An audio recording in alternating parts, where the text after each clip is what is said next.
Hi everyone, welcome back to my channel. Today we're diving into one of the fundamental concepts of React, the component approach. Whether you're new to React or looking to brush up on your skills, this video is for you. So what exactly is a component in React? In simple terms, a component is reusable pieces of UI. It's like a building block that you can use to create complex user interface by combining smaller independent pieces. Components in React can be functional or class-based. Today we'll focus on functional components as they are more commonly used in modern React applications. Okay, let's start by creating a simple functional component. Open your code editor and follow along with me.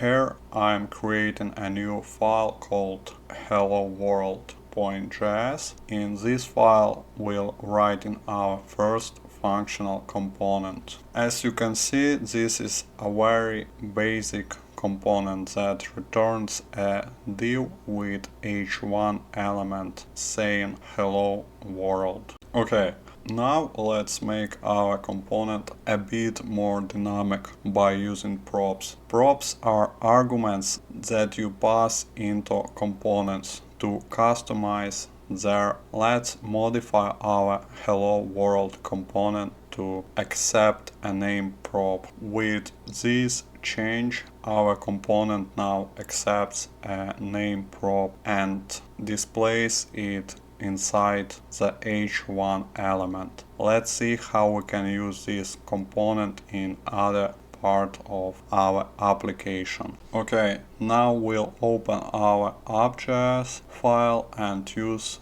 our hello world component, passing a name prop to it. Okay, we import our hello world component and use it within the app component, passing React developer as the name prop. Let's see how it looks in the browser. Okay, and we've created a simple functional component, used props to make it dynamic and rendered it in our main application component. This is just the beginning of what you can do with components in React. If you enjoyed this video, don't forget to like, subscribe and hit the bell icon to get notified about my next video. Thanks for watching and I'll see you in the next video.